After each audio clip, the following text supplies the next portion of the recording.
Kodavalur NTR colony. NTR colony తీసుకోండి. రక్షించుకోగలగాలి, మీ హక్కుల కోసం మీరు పోరాడగలగాలి.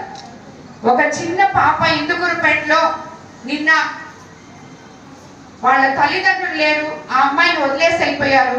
వాళ్ళ మేనత్త దగ్గర ఉంది, ఆమెతో కూడా ఏదో గొడవ పెట్టుకొని ఆమె ఎదురింట్లో ఉంది. వాళ్ళ ఫోన్ పోయిందంట. ఆ ఫోన్ పోగొట్టుకున్న వాళ్ళు ఎవరో జ్యోతిష్యం దగ్గరికి వెళ్ళారు. ఆ జ్యోతిష్యం వాళ్ళు ఈ పాప తీసిందని చెప్పారంట.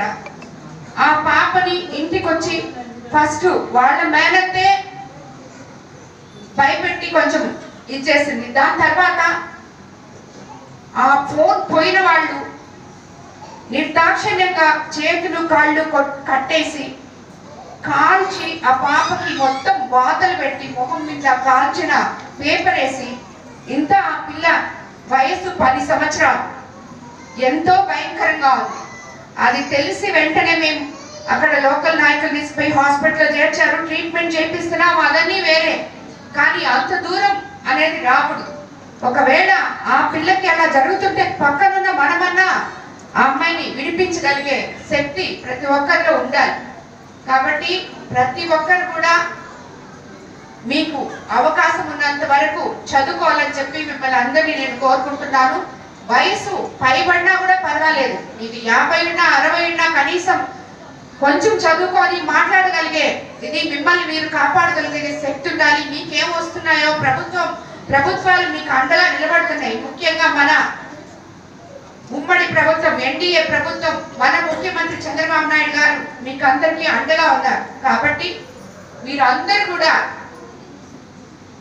మీ హక్కులు మీరు కాపాడుకోవడానికి కొంచెం చదువుకోవాలని చెప్పి మిమ్మల్ని అందరినీ కూడా కోరుకుంటున్నాను. ఒక లోన్ తీసుకుంటే చాలా చక్కగా కడతారు, చాలా చక్కగా రీపేమెంట్ చక్కగా చేస్తారు వాళ్ళు. కానీ మంచిగా అదే అంతే చక్కగా మీటింగ్ కూడా వచ్చి కూర్చుంటారు. మీటింగ్ కూర్చుంటారు, చెప్పేది చక్కగా వింటారు, మీటింగ్ ఎంతవరకు ఉంటారు. అదేవిధంగా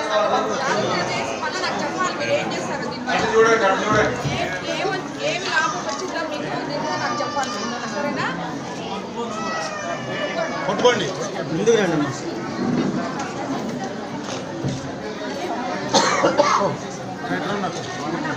కుదురుగా సార్, కొంచెం మీరు మీడియా వాళ్ళు దయవంచి కొంచెం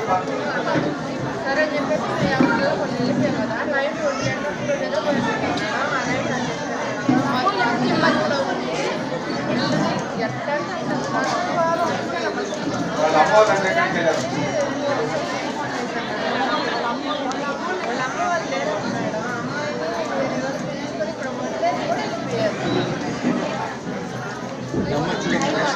మైపాడు సార్, మైపాడు